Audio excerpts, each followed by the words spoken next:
Estamos ya en los últimos temas. Nos toca hablar de pólipos. Fíjense ustedes que el término pólipo, poliposis y cáncer colorectal, o sea, esta enfermedad está muy asociada, si se quiere decir, el pólipo no es maligno, no todos los casos, pero puede ser premaligno, que significa que antes de la malignidad. Existen algunos síndromes y enfermedades, como su nombre lo indica, hereditarias, que las personas pueden tener, o las familias pueden tener una herencia genética, como el síndrome de poliposis familiar, el síndrome de Poe-Heuss, hay varios síndromes, que justamente afectan a cierto grupo de personas que tienen esta predisposición genética, y donde nosotros, ¿qué es lo más importante cuando nosotros tenemos una enfermedad? Es diagnosticarla en una fase temprana. Peor si estamos hablando del cáncer, ¿no es cierto? Lamentablemente cada vez están apareciendo los cánceres en personas jóvenes, ¿no?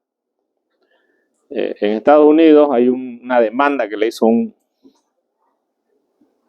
señor a un médico, porque este médico lo atendió su padre, y su padre murió de cáncer de colon, y también lo atendía el hijo, pero no hizo la prevención para detectar. A esta forma de diagnóstico temprano, si ustedes quieren, también se lo denomina cribado, ¿no? Que significa evaluación. Cribado es como que si yo agarro, digamos, y hago un cernimiento, ¿no? Pero en realidad esto significa identificar enfermedades en una fase inicial. Y eso es lo importante de este tema cuando detectamos algunos de estos síndromes de poliposis familiar. Estas personas muchas veces tienen que hacer una colonoscopia, que es el estudio, si ustedes quieren, más sensible para identificar un pólipo, o la cámara, la píldora, la CAM-píldora, ¿no? Que es la píldora endoscópica, que es una pequeña píldora, ¿no? Que entra y saca fotos y identifica estas lesiones. Una vez identificado el pólipo, ¿no? Eso va a depender obviamente de cada grupo, ¿no? Y por eso es importante como médico, creo que lo más importante de este tema, primero es saber que el pólipo es una enfermedad premaligna. Segundo, si yo tengo pacientes que tienen este tipo de enfermedad de poliposis familiar, y obviamente hay ciertos criterios que me dicen esto es una poliposis familiar, ¿no?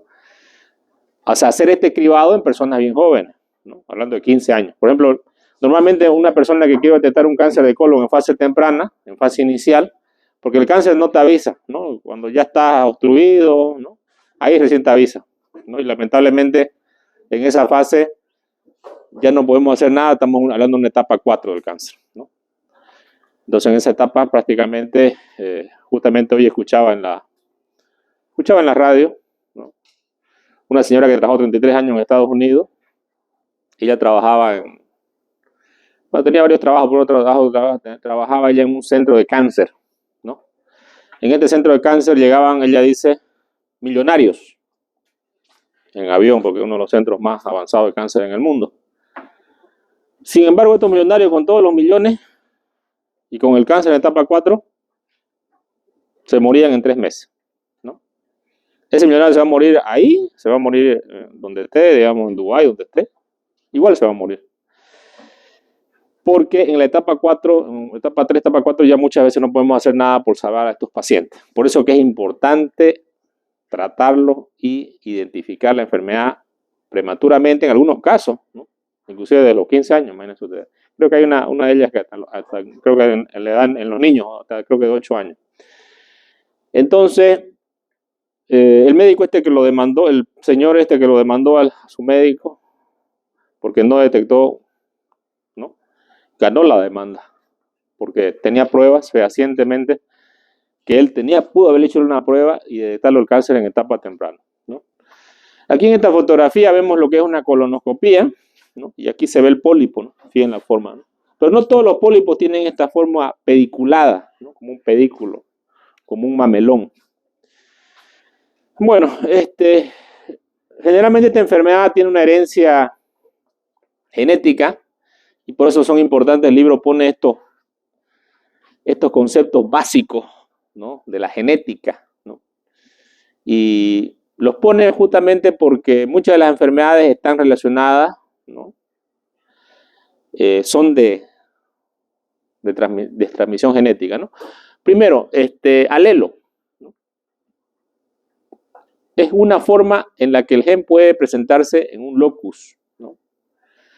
¿Qué es locus? Es la posición que ocupa un gen en un genoma. Codón, no condón por si acaso, ¿no?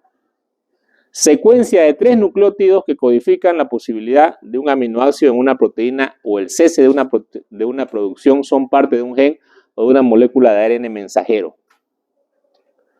Sabemos que el ARN mensajero, cuando nosotros hablamos de las células, ¿no es cierto? Normalmente tenemos nosotros en el epitelio, las células constantemente se están renovando. También dentro del tubo digestivo, nuestro epitelio del colon, del intestino, están en constante renovación. O sea, las células mueren, vuelven otras células a formarse, ¿no? Pero en un momento de eso hay factores dietéticos, factores ambientales y factores genéticos, ¿no?, que pueden hacer que esas células ya no se vuelva a ser una célula del epitelio del colon, sino que de pronto esa célula va a mutar y esa célula va a tener otro tipo de forma y ya nosotros hablamos de una presencia de una célula que es un cáncer, ¿no?, que va a iniciarse y después se va a empezar a multiplicar.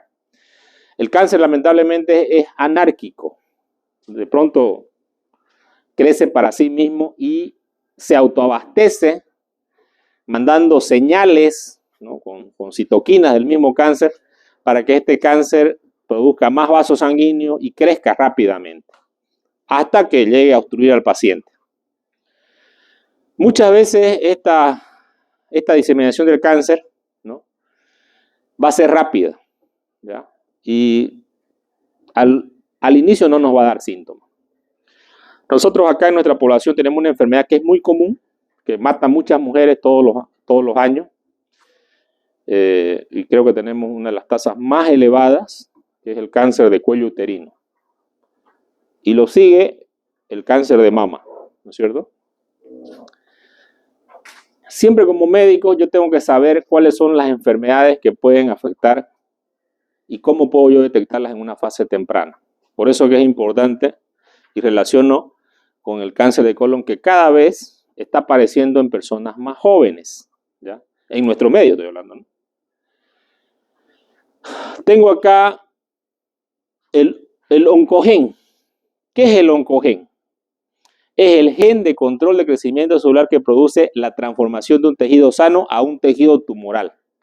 Como su nombre le indica, oncogen, o sea, un gen que va a ser productor de las células que van a empezar a hacer un cáncer, ¿ya?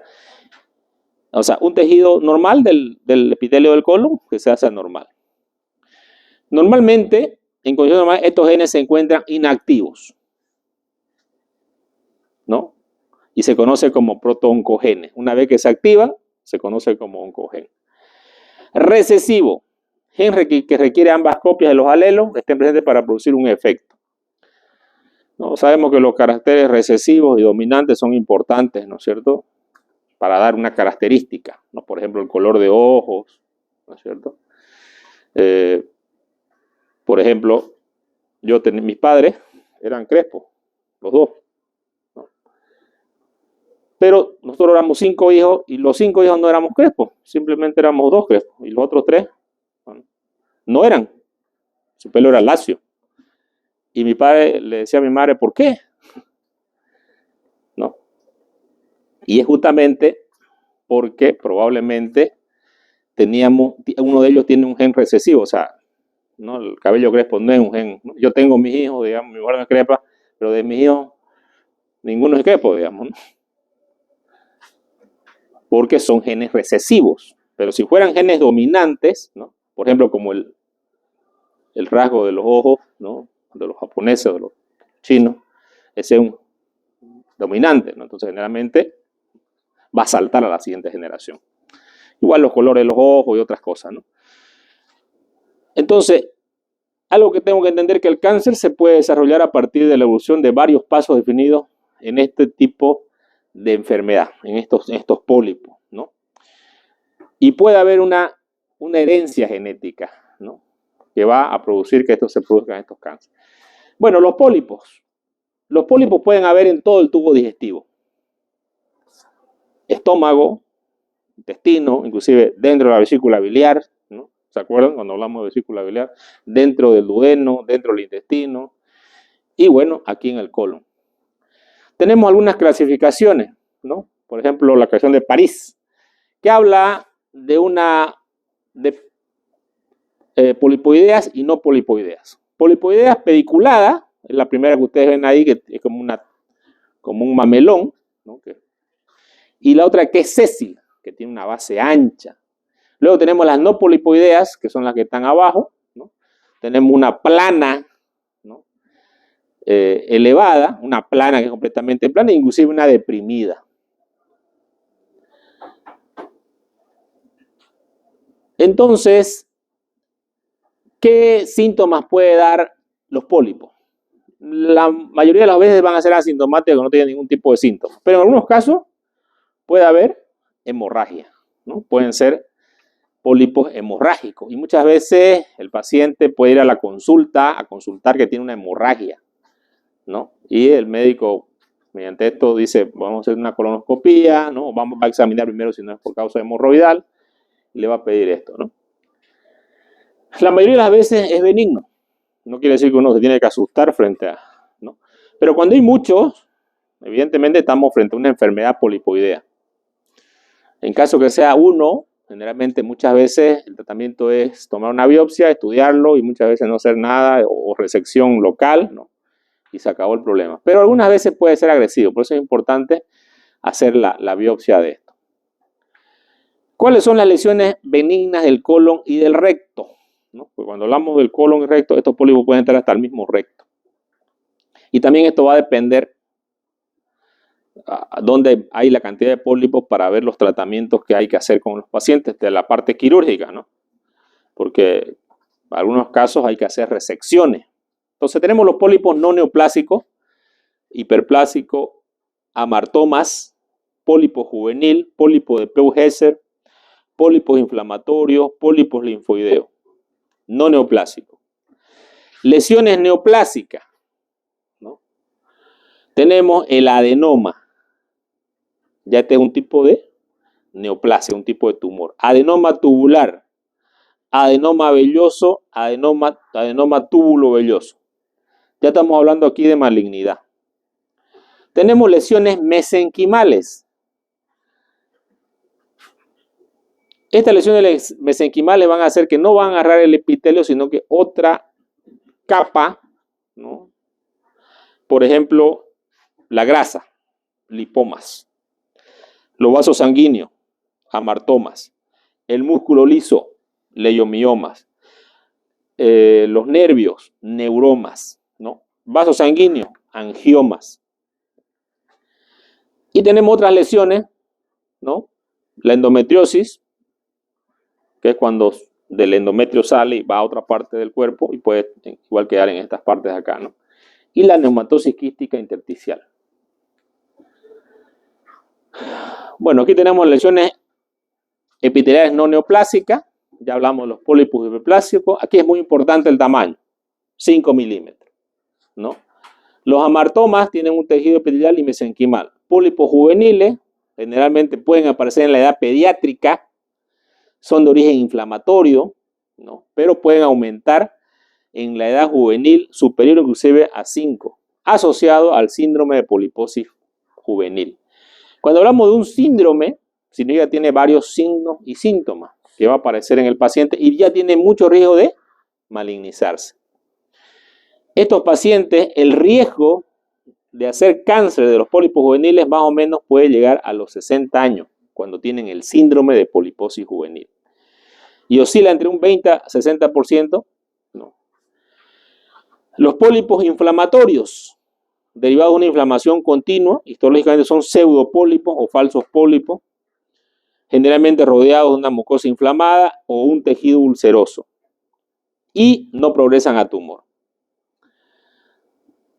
Luego tenemos los pólipos linfoides, que estos están dados principalmente por el tejido linfoide, linfático, ¿no? Y estos van a estar ubicados en los folículos y se puede hacer una resección endoscópica y hay que mandarlos a estudiar para ver si tienen malignidad o no tienen malignidad. Ahora, hablamos de lesiones que son neoplásicas, ¿no? Ya estas lesiones sí pueden tener una característica maligna, ¿no? Entonces tenemos nosotros que esto cada vez está aumentando más, ¿no? La incidencia en países está más entre un 7 a 12% y está relacionado con la dieta. En este caso tenemos una dieta pobre en fibra y rica en grasa, ¿no? Macroscópicamente, ¿cómo los identificamos? Pueden ser pediculados, pueden ser sésiles, pueden ser semisésiles, ¿no es cierto? Tenemos tres tipos histológicos de la superficie. Tenemos los adenomas tubulares, que es lo más frecuente, 65-80%, adenoma túbulo velloso 25% y adenomas vellosos solamente un 5 o un 10%.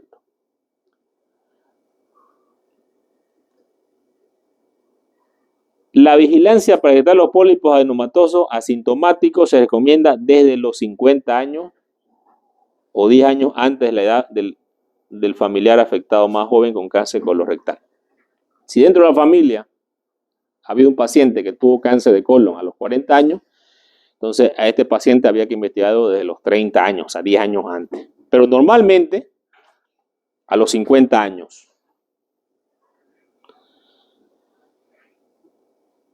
Puede estar asociado a una enfermedad inflamatoria del colon, como la enfermedad de Crohn, la colitis ulcerativa, ¿no? Puede haber asociación, ¿ya?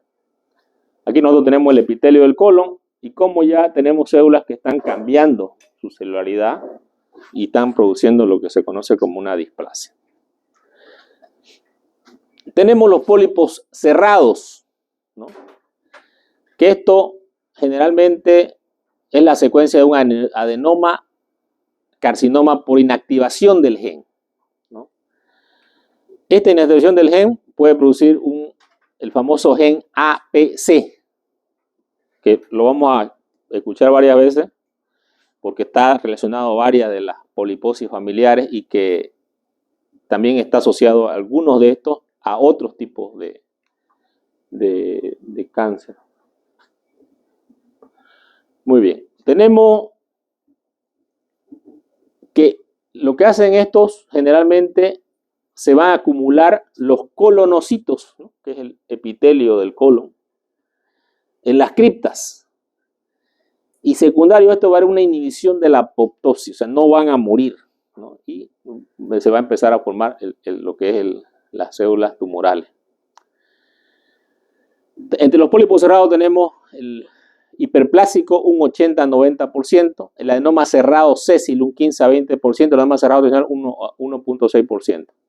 La secuencia del adenoma carcinoma cerrado generalmente tiene el gen APC y el P53. Este gen P53 es un gen supresor del cáncer, que también puede estar asociado a otro tipo, ¿no? O sea que al inactivarse es más fácil que la persona pueda tener el cáncer. O sea, la inactivación de esto va a llevar a que se desarrolle el cáncer en esto, ¿no? Luego tenemos el BRAF y KRAS, que también estos pueden ser causantes del cáncer. Luego tenemos otro, que es el MCI, que también puede ser promotor del cáncer. Bueno, tenemos los subtipos cerrado sésil, ¿no?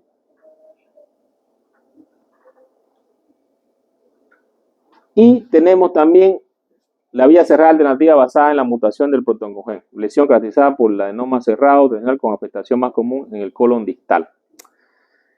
Se va a presentar más en el colon distal.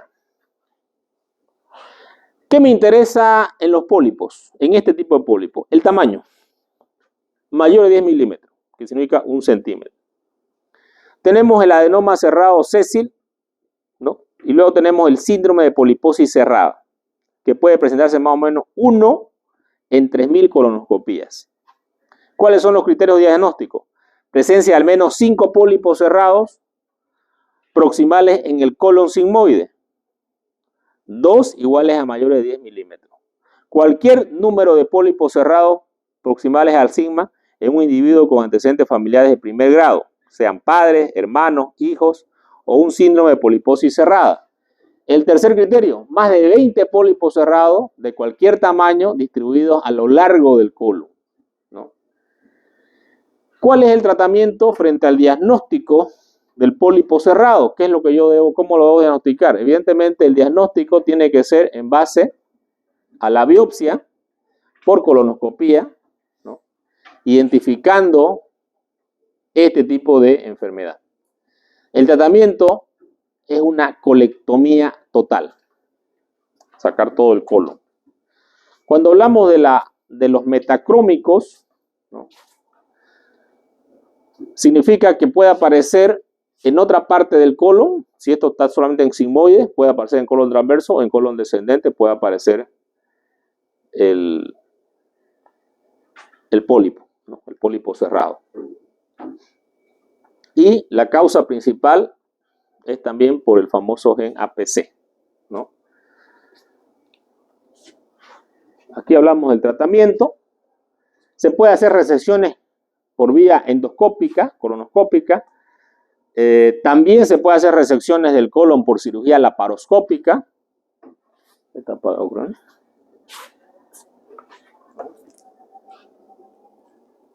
¿Sí o no? Ah, no está. ¿Está frío?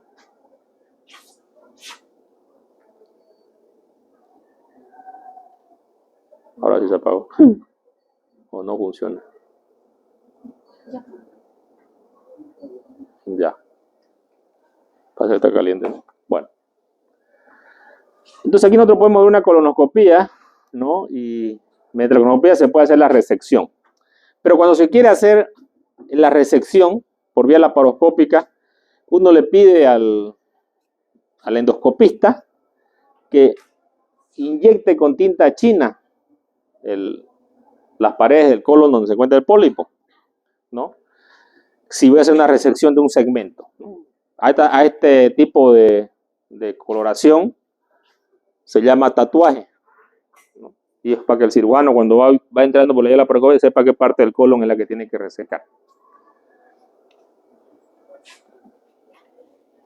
Aquí está el pólipo bastante grande, ¿no? Algunos pólipos se pueden reseccionar, pero cuando tienen muchos pólipos, generalmente tienen que ir a tratamiento, pero si ya la biopsia salió que era maligno, tienen que ir a tratamiento del colon, ¿no? Cuando es pediculado, ellos tienen un lazo, ¿no? Que es una diatermia, es como un electrobisturí que cauteriza y reseca el tumor, ¿no?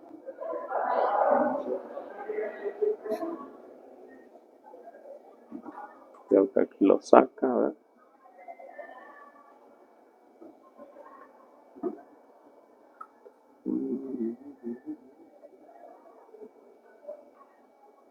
Ahí está. Ahí está el lazo.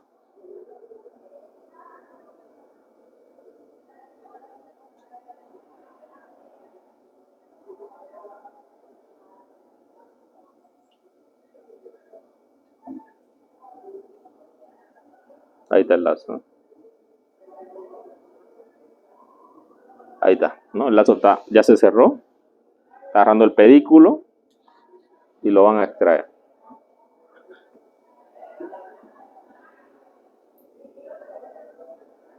Ahí está el lazo, ¿eh?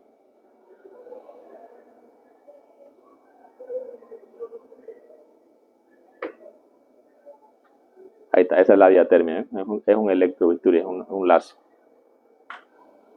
Lo enlazan bien en la parte del pedículo, ahí está, ahora sí lo tomó bien. Y ahí lo está extrayendo.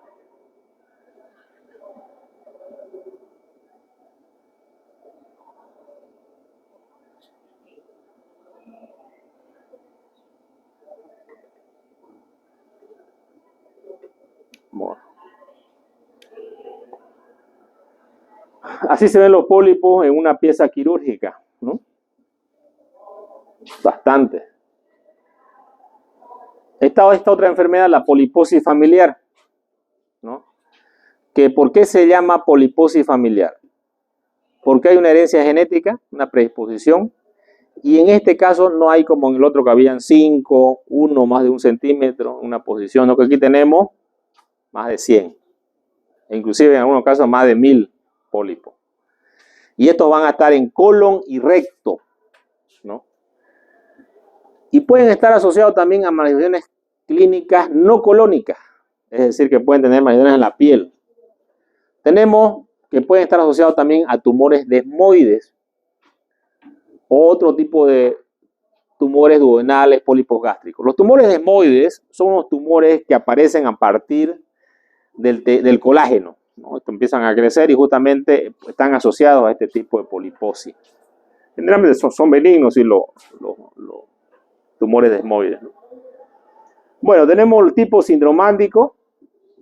Como su nombre lo indica, va a tener un síndrome, va a tener otras características importantes, que tenemos una poliposis adenomatosa familiar grave y una poliposis adenomatosa familiar atenuada, la cual puede estar asociada al síndrome de Turcot, al síndrome de Gardner. En España, más o menos se calcula que una incidencia de 2.8 personas por cada 100.000 habitantes y supone menos del 1% de los tumores colorectales malignos. Esta enfermedad es una enfermedad que se hereda, autosómica dominante. Y el gen causante es también el gen APC. Por eso les decía que tienen que tenerlo en cuenta.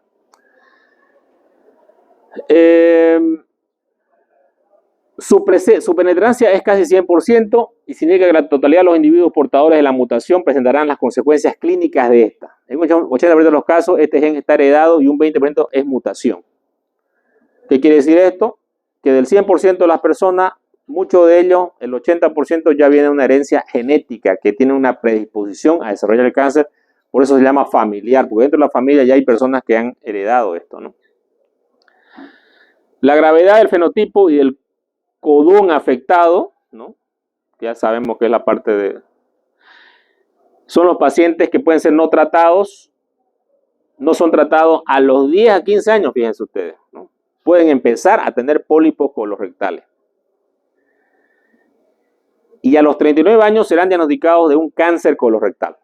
39 años, ¿no?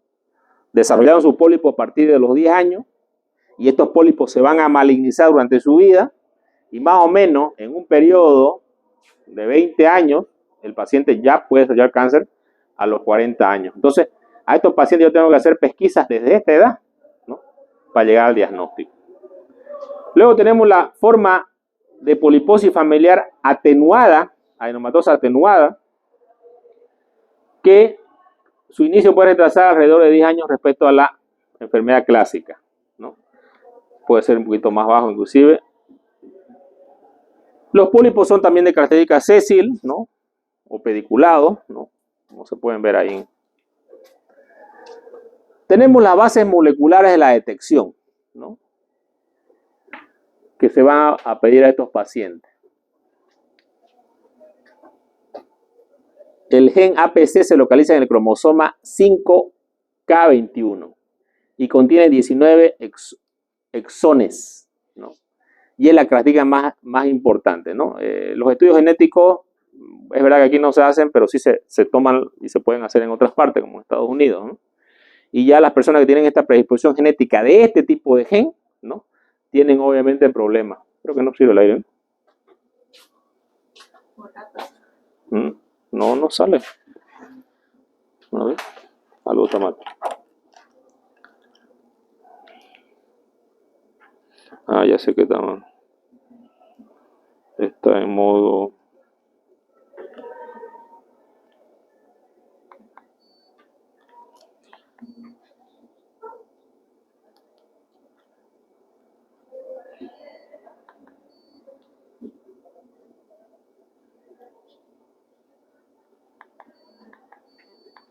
Ah, ahora sí. Creo que no estaba en modo enfriar. Ahora sí. Ahora sí, ¿no?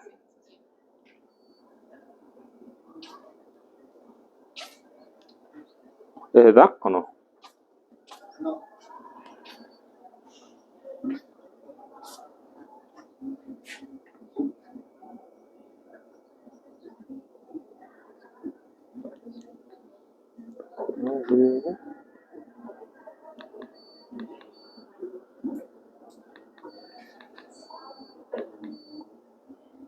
Creo que es ese.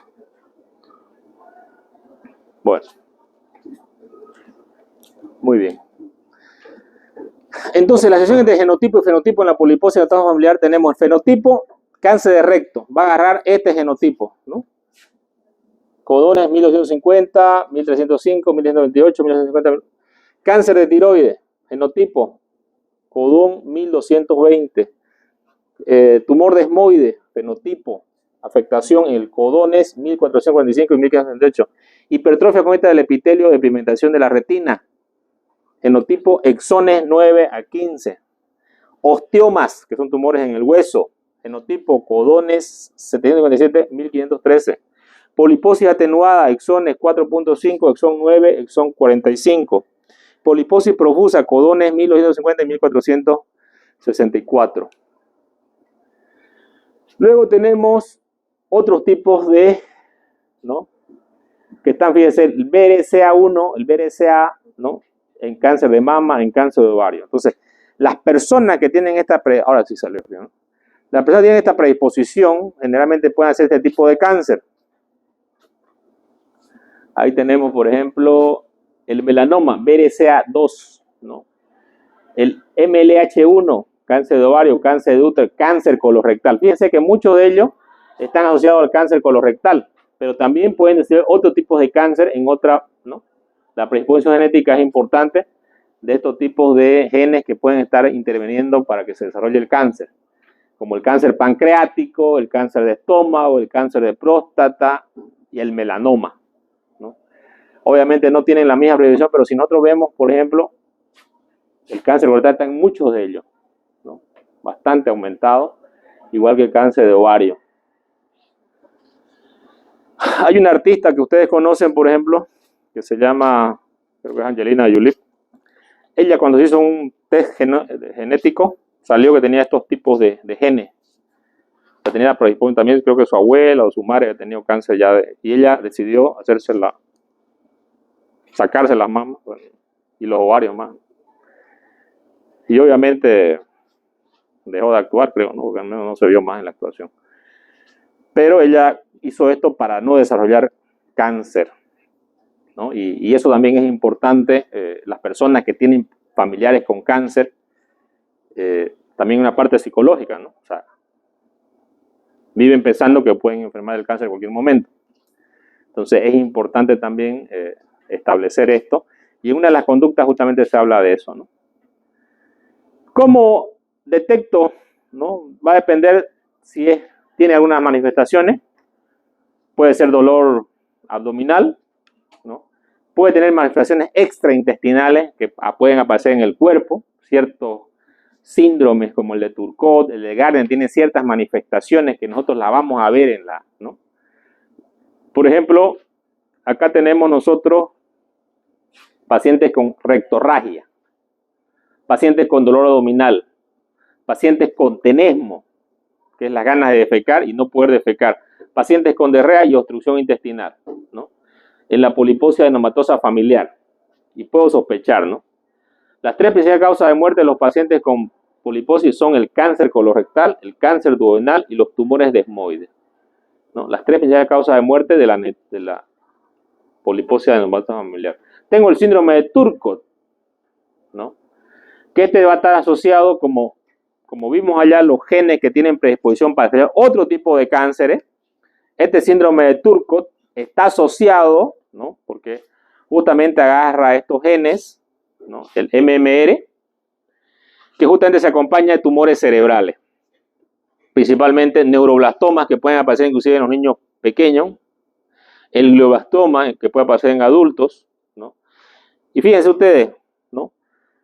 aquí que vemos un tumor y que el tumor puede estar asociado a un cáncer de colon, ¿no es cierto? Entonces, a eso es lo que se llama sindromático. Tenemos el otro síndrome que es el síndrome de Gardner, ¿no? Que normalmente este puede estar asociado a tumores en el hueso, un osteoma, ¿no? Que puede aparecer en la mandíbula, o que pueden aparecer quistes dermoides o dientes supernumerarios, o quistes dentarios, fibromatosis y osteomatosis. Acá tenemos una de las formas de diagnóstico, que es la PIL cámara o la píldora endoscópica. En nuestro medio la tenemos, ¿no es cierto? El paciente la ingiere y 24 horas la expulsa y saca fotos de todo el tubo digestivo, ¿no es cierto? En algunos pacientes tenemos que hacer el fondo de ojo para identificar esta, ¿no?, mancha negra, mácula negra que aparece en la retina, ¿no? Y es importante por eso cuando uno hace una evaluación, evaluar completamente a un paciente, hacer un examen minucioso para identificar este tipo de enfermedades, ¿no? ¿Cómo diagnostico el tumor en la mandíbula, el osteoma, haciéndole una panorámica dental? Eso que ven ustedes abajo es una máquina de rayos X que hace esto, ¿no? Van a estar sentados y una panorámica dental. Entonces, esa es la forma de tener una radiografía de toda la mandíbula, ¿no?, extendida. Si usted le hace una placa así directa, se va a ver esta parte de la mandíbula, ¿no? Esto no se va a ver. Entonces, puedo hacer este tipo de radiografía, panorámica dental. Y aquí está el osteoma, fíjense ustedes. Es la hiperdensidad que va a aparecer en el hueso, ¿no?, y que se va a manifestar. Bueno, algo siempre importante en todos los pacientes y lo que nosotros estamos acá en cirugía es para determinar cuándo se va a operar, ¿no? Cuál es el momento indicado para la cirugía, ¿no? Cuándo se debe operar el paciente. ¿Y de qué va a depender esto? O sea, la toma de decisión es importante. La toma de decisión tardía puede llevar a la muerte de un paciente, ¿no?, o a que el cáncer aumente, digamos, ¿no? Entonces, primero identificar la patología, ¿no? Y es importante tener el diagnóstico histopatológico, ¿no?, del pólipo, o si es cáncer, obviamente, la decisión va a ser más rápida y depende del estadio del cáncer, ¿no? Generalmente, si los pacientes sean sintomáticos, la cirugía tiene que ser inmediata. ¿Qué significa esto? Ya que el paciente tiene algún síntoma como hemorragia, por ejemplo, ¿no? Y la dificultad va a aparecer en el momento de decir cuándo es el mejor momento para la cirugía colónica, cuando hablamos de profiláctica, ¿no? Generalmente en los pacientes que tienen el fenotipo de la poliposis anatómica familiar grave, con una mutación aumentada, debe ser intervenido entre los 12 y los 15 años, ¿no?, a una edad bastante temprana, porque estos son pasibles de desarrollar rápidamente el cáncer.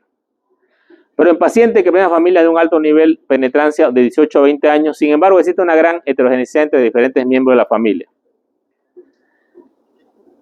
En otro tipo de paciente, la cirugía profiláctica puede ser a partir de los 24 o 25 años. Pero generalmente va a depender de la gravedad y la agresividad que tenga la predisposición genética del paciente. ¿Qué tipo de cirugía se va a hacer?, ¿no? Y cuando esto es importante identificar, porque el paciente puede quedar con una colostomía de por vida. Y ningún paciente le gustaría estar con una colostomía de por vida, o le gustaría a alguien estar. No.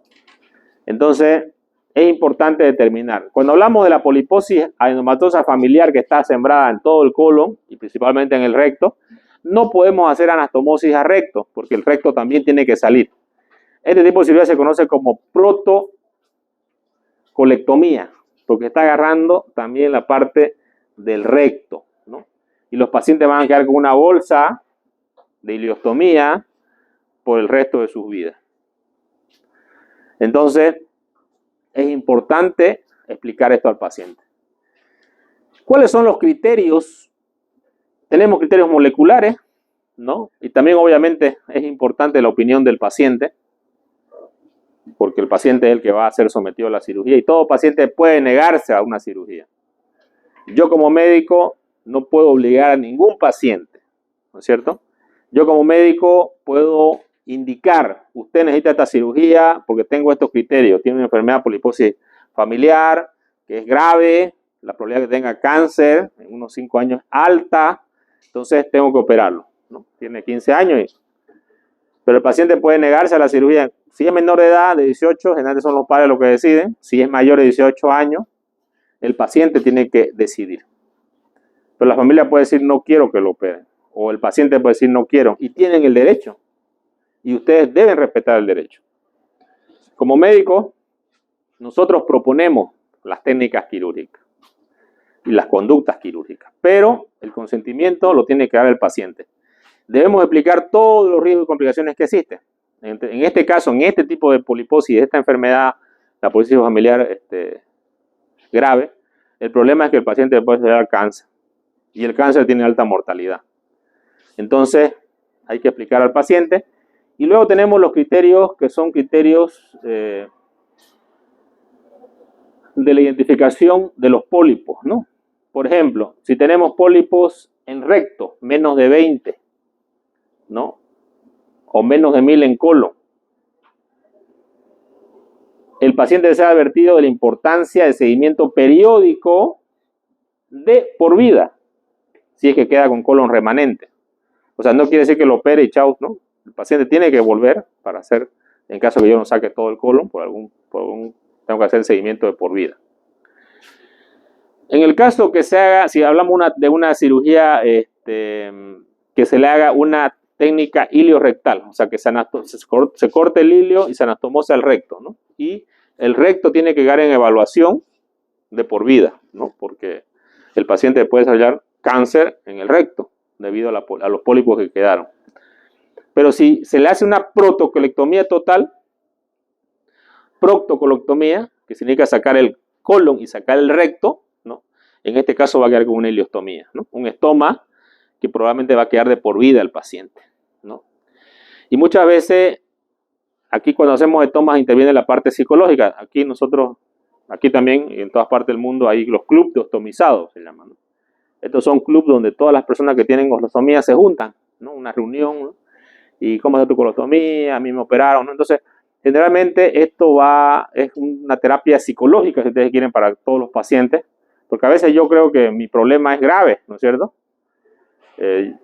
Pero si veo otro paciente que lleva una vida normal, de repente ese paciente me ayuda, entonces más o menos es como una asociación donde los pacientes entre ellos se incentivan. Obviamente hay alguien que los dirige, ¿no? A veces son médicos, a veces son enfermeras, psicólogos, psiquiatras, pero es importante la parte psicológica, ¿no? Ya les conté en las anteriores clases que hay pacientes que se han suicidado debido de una iliostomía, ¿no? Bueno, en este caso hay que valorar el reservorio que tiene el paciente y algunas veces uno hace un reservorio ileal, que este reservorio funciona como una ampolla rectal. Se llena de contenido y luego defeca. Porque si yo tengo una ileostomía, el paciente constantemente está con diarrea y es molesto para el paciente. Claro, tiene un reservorio, ¿no? Que es el ciudadano lo prepara. Esto se va a llenar y muchas veces absorbe más y con el tiempo el paciente llega como que a defecar por ahí, ¿no? Defeca algo más pastoso. Entonces, a eso se conoce como reservorio ileal.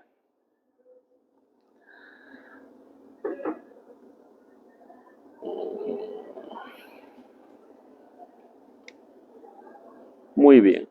Luego tenemos la vigilancia después de la cirugía.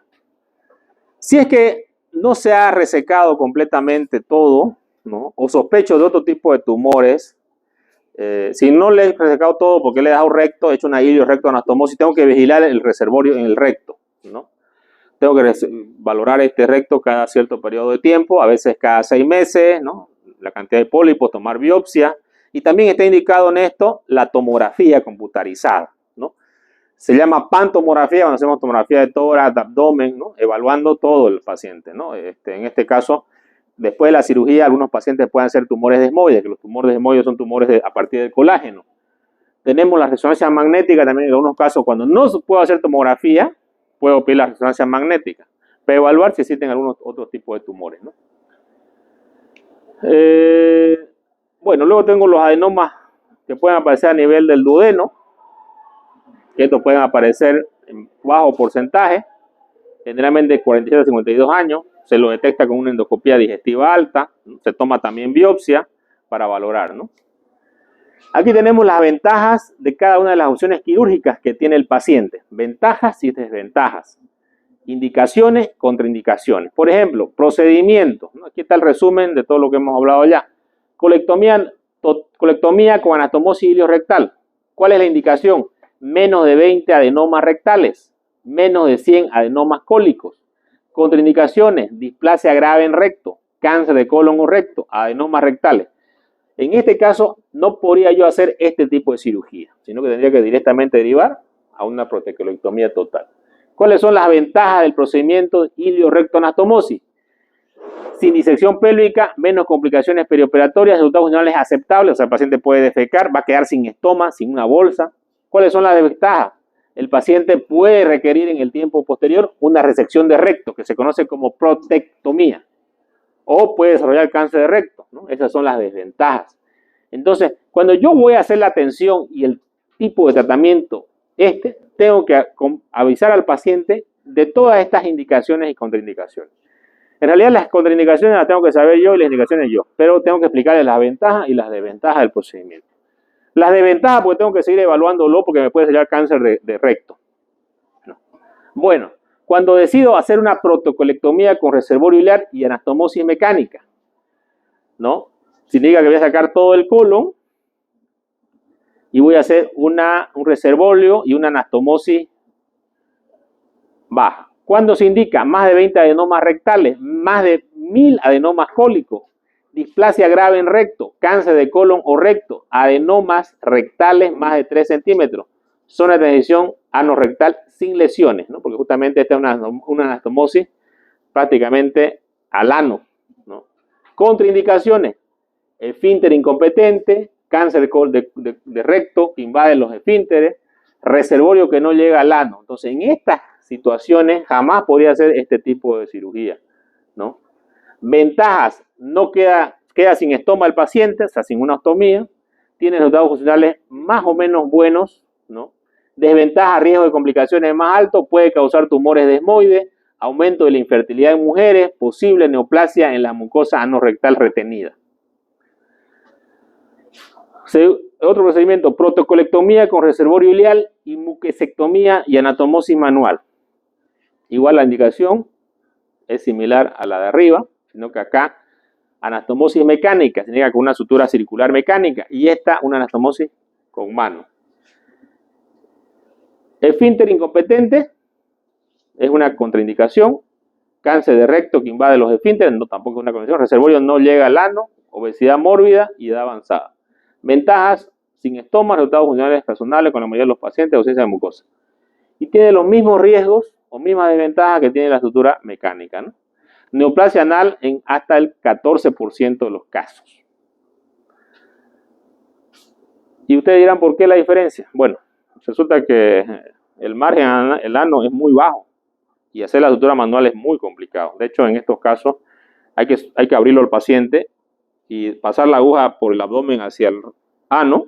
Tengo que tener un espéculo de ano donde allá agarra el otro cirujano la aguja y la vuelve a pasar para el otro lado. O sea, de arriba entra hacia abdomen, ¿no? Por eso que en estos casos de anastomosis muy bajas en recto se aconseja siempre hacer una sutura mecánica, ¿no? La sutura manual es muy complicada, pero se puede hacer. De hecho, siempre se hacía antes, ¿no?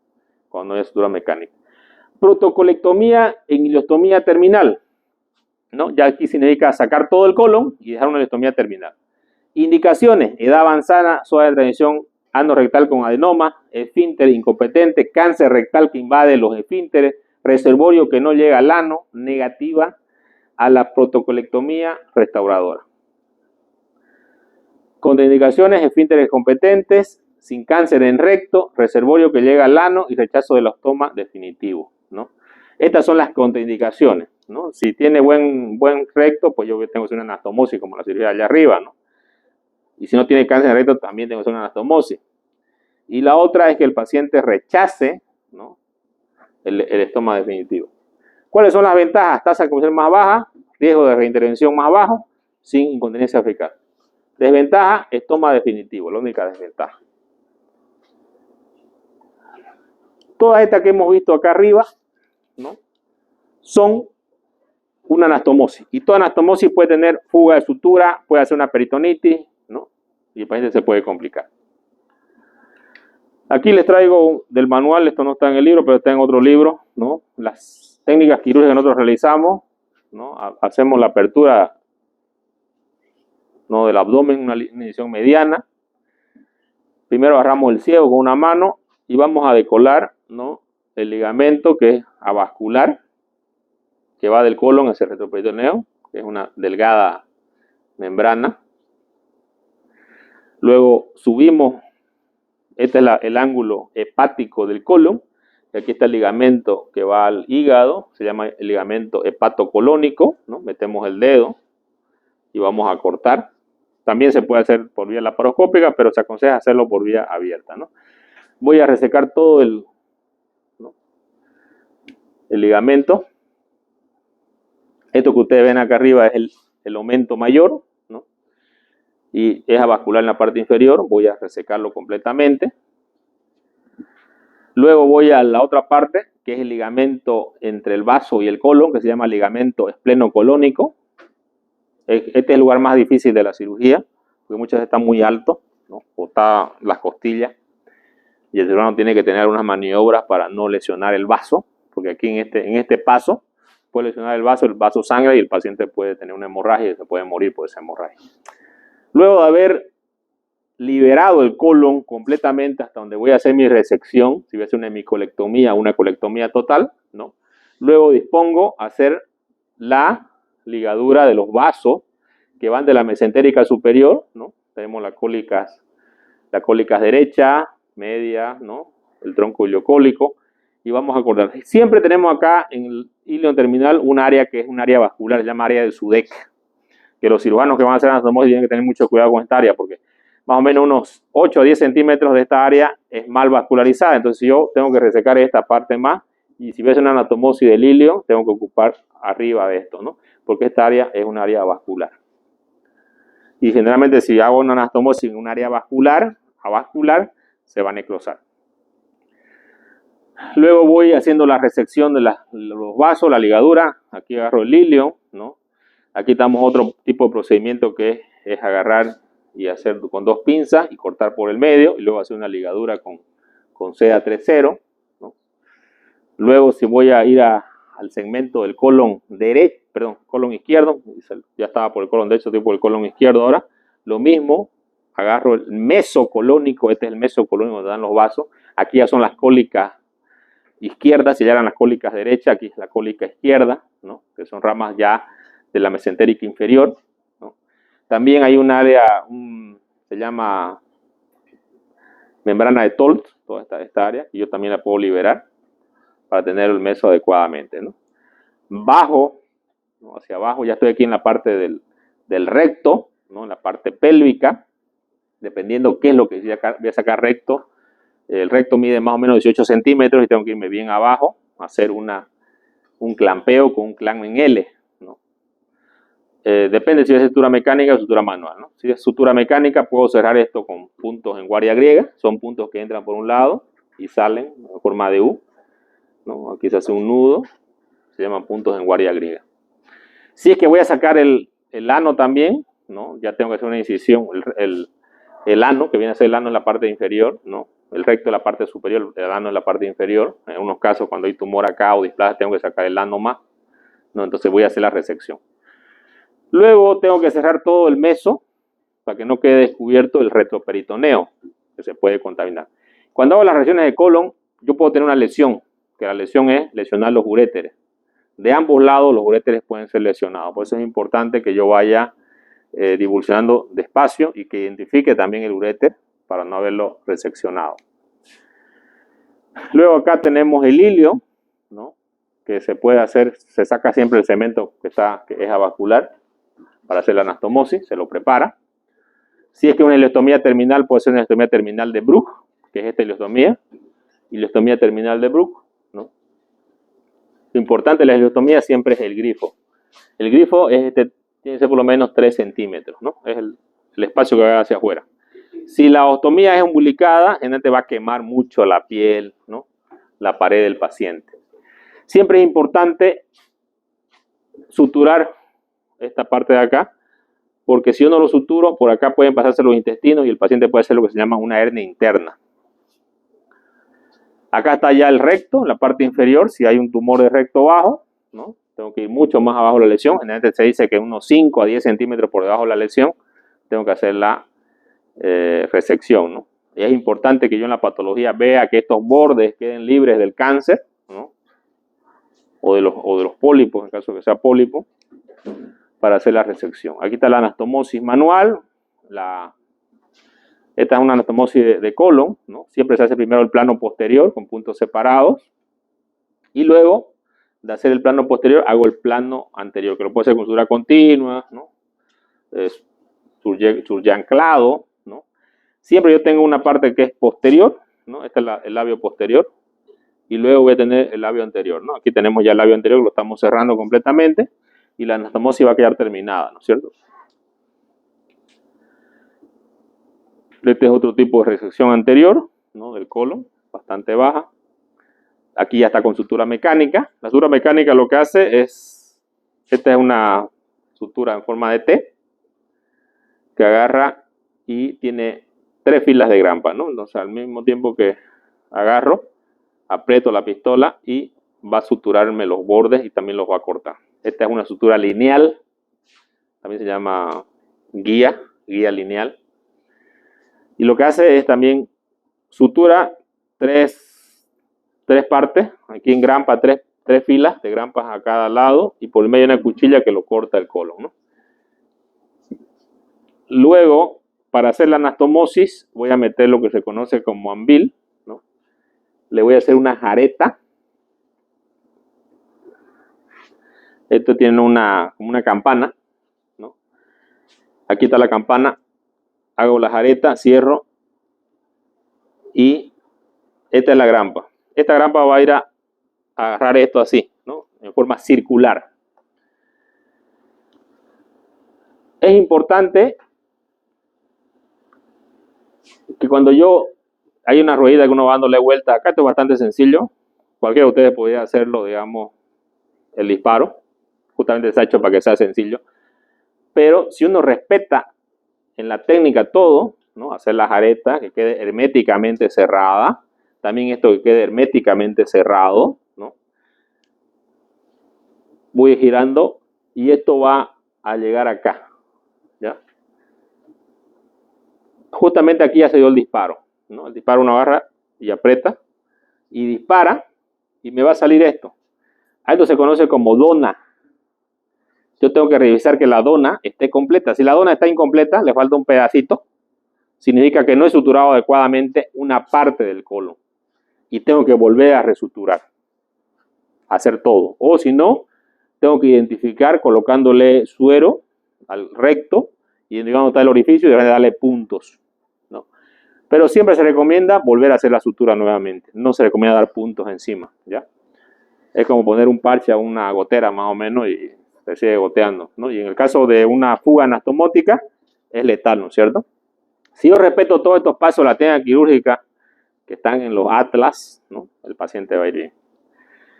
Acá tengo la ileostomía en asa, ¿no? O sea, el paciente va a comer y va a defecar por acá. ¿Cuál es la ventaja de esta ileostomía en asa? Que yo le echo una anastomosis ileoanal al paciente, pero estoy defuncionalizando. ¿Qué quiere decir? Que las S van a pasar por acá y esto va a estar sin función. Entonces esto va a anastomosar bien. Las anastomosis bajas de recto tienen alta probabilidad de hacer fuga anastomótica. Entonces, esto se llama ostomía, una ostomía en asa derivativa, ¿no? Derivativa para esperar que se cierre esto, que cicatrice bien, y al cabo de un mes yo puedo hacer le pongo una sonda para acá, le pongo contraste, si veo que pasa bien hacia abajo, entro a la cirugía y cierro acá. y ya nuevamente el intestino, el paciente vuelve a defecar por la parte inferior. Esto es una ileostomía en asa temporal, ¿no? Pero me da la garantía de que no tenga dehiscencia aquí abajo. Entonces, esto lo hacemos en pacientes que tienen estos problemas de anastomosis baja, está indicada 100%. Esto de acá que ustedes ven son los reservorios. ¿Qué es un reservorio? Si ustedes ven, tiene una forma de J, tiene una forma de B doble. Estos reservorios se van a unir y van a hacer como si fuera una ampolla rectal, ¿no es cierto? Entonces, cuando el paciente va a defecar, va a ir a este reservorio y se va a llenar de ese como lo haría con el recto. Y luego también aquí como se absorbe, entonces el paciente es para evitar también la proctitis, porque si el paciente defeca directamente el contenido biliar, es ácido. Entonces le va a causar una inflamación a nivel del recto. Entonces por eso se hacen los reservorios en forma de J o en forma de doble B.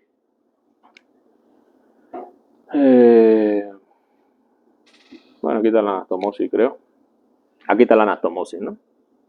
Se puede hacer con sutura mecánica, o sea, se unen estos dos extremos, ¿no? Entonces, por dentro queda no queda un intestino así pequeño, no queda un intestino grande. Pues se llama reservorio anal. Y aquí está la anastomosis baja, ¿no? Bien baja, prácticamente al recto, ¿no? Esta parte es la técnica de la anastomosis. Y aquí tenemos la confección de la ileostomía en asa, ¿no? Aquí tenemos la creación de Spielman, que habla de los estadios, ¿no? Estadio 1, estadio 2, estadio 3, y habla de los números, de la dimensión y la estructura de la displasia. Número 1, 1 a 4, número 2, de 2 a 5 a 20, número 3, más de 20. Dimensión 1 a 4, 5 a 10 y más de 10, ¿no? Esto habla de milímetros, esta dimensión, ¿no? Este es el número de pólipo. Estructura, es tubular, es túbulo vellosa o es vellosa. Displasia, es leve, es moderada o es grave. Aquí hablamos de estadios, ¿no? El estadio 0 tiene un puntaje de 1 a 4 puntos. El estadio 2 tiene un puntaje de 5 a 6 puntos. El estadio 3 de 7 a 8 puntos y el estadio 4 de 9 a 12 puntos. Sabemos que los estadios más graves son los estadios 3 y 4. Hay algunos medicamentos que se pueden dar a los pacientes para evitar la formación del cáncer, ¿no? Por ejemplo, en esto tenemos los inhibidores de la COX-2, el Celecoxib, el Rofecoxib, son medicamentos que se pueden dar a los pacientes durante el periodo de su pólipo. Y esto va a evitar que el pólipo se malignice en el tiempo, ¿no? La vigilancia es importante. De acuerdo al estadio de Spielman, si es 0 a 1, tengo que hacerles endoscopías y biopsias cada 5 años. Si el paciente tiene un estadio grado 2, debo estudiarlo cada 3 años. Si el paciente tiene un estadio grado 3, cada 1 a 2 años, con la adición de un estudio con ecografía endoscópica. La ecografía endoscópica es una ecografía que me puede valorar la pared del recto o del colon, ¿no? Ya acá hablamos de los inhibidores de la ciclosinasa 2, que pueden ser para estos casos. En los pacientes de grado 4, estos pacientes tienen indicación quirúrgica. No puedo estar haciéndole estadías, ¿ya? Directamente tienen que ir a cirugía.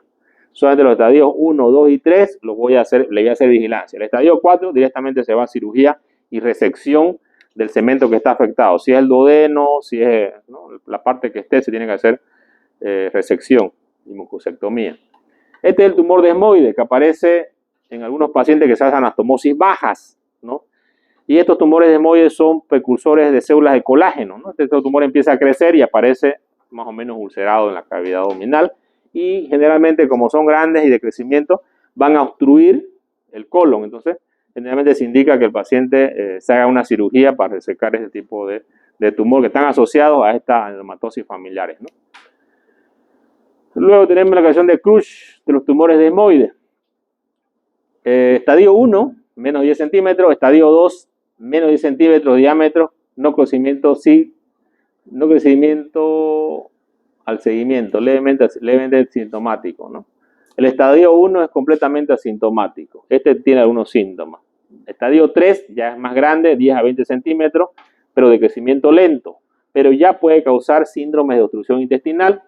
También puede producir obstrucción a nivel del uréter. El 4, gravemente sintomático, más de 20 centímetros o de rápido crecimiento.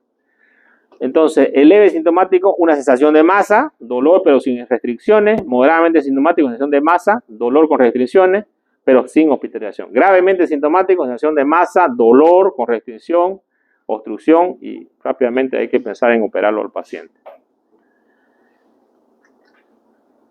Para disminuir el crecimiento de esto se puede usar hormonas o antiinflamatorios no esteroideos o quimioterapia como el interferón, imatinib, radioterapia, etc.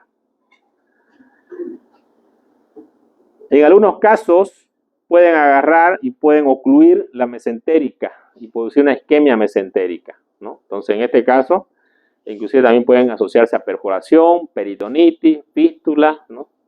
Y puede ser causa de muerte un 25% debido al crecimiento de estos, ¿no? Muy bien. Aquí tenemos el tratamiento de los tumores que son asintomáticos.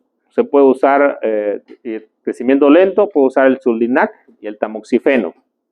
También puede usar la ciclosinasa 2, ¿no? Para evitar. Cuando son más grandes, puedo hacer resecciones, ¿no? Clasificación de DES, diámetro, expansión y lugar, ¿no? Tenemos nosotros 1, 2, 3 y 4, ¿no? Lesión mínima, menos de 5 centímetros, de 5 a 10 centímetros, 10 a 20, más de 20. Crecimiento desconocido en 24 meses, de 12 a 24 meses, de 6 a 12 meses y de 1 a 6 meses, ¿no? Este es creciendo más rápido. El sitio, mesenterio con obstrucción, mesenterio sin obstrucción, pared abdominal, extraabdominal y desconocido. Otros pólipos asociados al gen MITCH pueden haber, ¿no? Estos también se los va a diagnosticar mediante colonoscopías, pueden estar asociados a la poliposis anatosa familiar y generalmente pueden aparecer entre los 25 y 30 años de edad, ¿no? Así como a estos pacientes, como tienen asociado a este gen, también este gen puede producir cáncer de mama. Entonces también hay que hacer mamografías anuales en este tipo de pacientes porque tienen predisposición genética a tener cáncer. El tratamiento es la colectomía total con anastomosis iliorectal.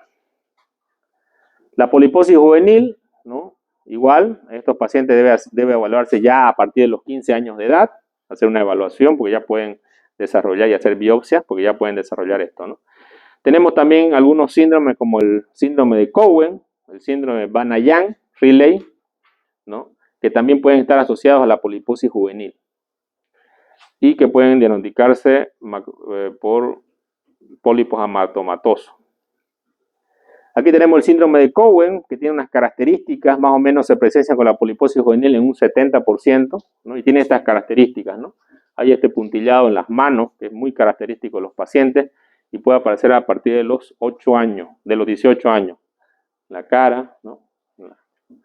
En la nariz. Aquí tengo el síndrome de Peutz-Jeghers, que generalmente está asociado a estas manchas de melanina, ¿no? Estos son los síntomas extracolónicos que el paciente puede tener. El diagnóstico, principales síntomas pueden ser sangrado, anemia, intussuscepción en niños, ¿no? Y obviamente que tengan la presión genética del cromosoma 19p1-13-3, que involucra serina, treonina, sinasa, STK, ¿no? Generalmente estos pueden aparecer con tumores ya a partir de los 64 años de edad, ¿no? Y hay que hacerle seguimiento durante toda la vida. Pueden estar asociados a cáncer testicular, también hay que hacer valoración de ecografía urológica para ver si son varones, ¿no? Y hay que hacer estudios de gastroenoscopía a partir, fíjense ustedes, de los 8 años de edad, ¿no? Y realizarse cada 3 años, prácticamente un niño, ¿no? Que tenga este tipo de síndrome. O colonoscopía, hacerlas cada 2 años o cada 3 años, haciendo toma de biopsia, que es importante. Es importante para el diagnóstico la cápsula endoscópica, porque son niños pequeños, no le puedo meter un colonoscopio a un niño, ¿no? Son grandes los colonoscopios, entonces sí, la cápsula endoscópica sería el diagnóstico de elección para estos pacientes, ¿no? En caso de que el paciente tenga ya un tumor, hay que hacer un tratamiento con cirugía lo más rápidamente posible, previa evaluación.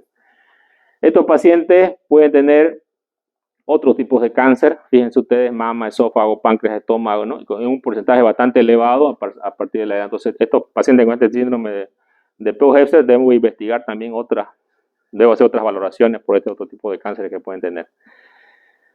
Aquí están los otros tipos de cáncer, los estudios que tengo que hacer, la vigilancia, ¿no? Para cáncer de mama, examen físico, autoexamen físico, examinar el médico cada 6 meses, mamografía cada año, ¿no? O puedo hacer resonancia magnética, en colon, colonoscopía cada 1 o 2 años, en estómago, endoscopía y transvaginal en base, ¿no? En ovarios, ecografía transvaginal y pedir el marcador tumoral sea 125, en útero, examen periódico con prueba papanicular cada año, en testículo, examen físico, ¿no? Porque el determinante del testículo cuando es tumoral es duro, ¿no? Pero también le puedo pedir una ecografía testicular cada 2 años para evaluar al paciente. El cáncer colorectal hereditario, ¿no? El síndrome de Lynch es otro de las características de tipo de tumores, ¿no? También puedo tener bases moleculares para el diagnóstico de esta enfermedad, ¿no? Y que está relacionado con estos genes HMSH2, HMLH1, ¿no? Todas estas características genéticas que pueden tener. Estas personas generalmente tienen una historia familiar, ¿no? Y podemos clasificarlos dentro de la clasificación de los criterios de Amsterdam o los criterios de Bethesda, ¿no? Que estos criterios son importantes para la evaluación ya hablamos de cáncer, ¿no? El riesgo con motivo de cáncer va a ser bastante elevado. ¿Cuáles son los criterios de Amsterdam? Tenemos un criterio de 3 individuos con cáncer colorectal, 1 de primer grado, los otros 2, mínimo 2 generaciones consecutivas afectadas, 3 mínimo casos de diagnóstico antes de los 50 años de edad, 4 se descarta poliposis adenoma-metástasis familiar. Ese es el Amsterdam 1. Amsterdam 2, 1, mínimo 3 individuos con tumor asociado a cáncer colorectal hereditario polipósico, 1 de primer grado, ¿no? Familiar directo, 2 mínimo de generaciones consecutivas afectadas, 3 mínimo un caso diagnosticado antes de los 50 años de edad y 4 se descarta poliposis adenoma-metástasis familiar. Estos tumores son asociados a cáncer colorectal hereditario no polipósico y colorectal endometrial, gástrico, ovario, páncreas, uréter, pelvis, renal, vías biliar, glioblastoma, adenoma sebáceo y queratoacantomas. Estos son los criterios de Bethesda, revisados en 2004. Cáncer colorectal diagnosticado antes de los 50 años. Un cáncer colorectal sincrónico o metacrómico, significa que aparece en otra parte del colon cuando es sincrónico, ¿no? Y tenemos el cáncer colorectal con histología de tumor, inestabilidad de la microsatélites alta, cáncer colorectal 1 o más familiares de primer grado, antes de los 50 años, cáncer colorectal 2 o más familiares. Bueno, en resumen, tiene que haber un familiar que tenga esta enfermedad, ¿no? La detección, generalmente, cuando yo sospecho esto, tengo que empezar a hacer las colonoscopías, ¿no? Evaluar rápidamente, tomar biopsia y detectar qué tipo de tumores, ¿no? O qué tipo de cáncer es. Y frente al cáncer tengo que actuar rápidamente, muchas veces con quimioterapia, radioterapia, lo más rápido posible, ¿no? En el momento de la cirugía, generalmente va a depender del tipo de cáncer, en qué parte del colon se encuentra y la resección que yo tenga que hacer del cáncer, ¿no? Si quiero hacer una cirugía profiláctica en pacientes con síndrome de Lynch, sin cáncer colorectal establecido, es controvertido, pero muchas veces el mismo paciente quiere hacerse la cirugía porque ya vio que algún familiar de él murió con cáncer. Entonces, pese a que es controvertido, algunos pacientes dicen, yo quiero hacerme operar, ¿no? Entonces el cirujano tiene que operarlo, ¿no? Porque todavía no hay estudios relevantes que digan que hay que operarlos, ¿no? Debo también evaluar anualmente ecografías abdominales, citología urinaria y gastroduodenoscopías para evaluar. Los pacientes deben ser evaluados a partir de los 30 a 35 años con el síndrome de Lynch. Esa es la última. Esto es lo más importante del tema, ¿ya? Lo más importante. Nosotros como médicos muchas enfermedades no las vamos a detectar, pero si no somos médicos de la familia ni nada, ¿ya? Pero estas recomendaciones las da la Asociación del Grupo de Tumor Europeo, ¿no? De enfermedades hereditarias y hace el programa de cribado en pacientes con síndrome de cáncer colorectal hereditario. Estos pacientes que tienen síndrome de cáncer colorectal hereditario no poliposo, dice, ¿qué pruebas debo realizar? ¿Cuándo la debo realizar? Intervalo entre prueba y prueba y comentarios. Bueno, los comentarios no me interesan mucho. Prueba: colonoscopía, gastroscopía, ecografía abdominal, expresiones de loco y otras. Edad para la prueba: colonoscopía 20 a 25 años, intervalo 1 a 2 años. Gastroscopía, que es la endoscopía digestiva alta o veda también, 30 a 35 años, intervalo 1 a 2 años. Ecografía abdominal, 30 a 35 años, intervalo 1 a 2 años. Exploración ginecológica, 35 a 40 años. Y en esta última también se puede hacer la ecografía transvaginal con biopsia aspirativa, ¿no? Para evaluar.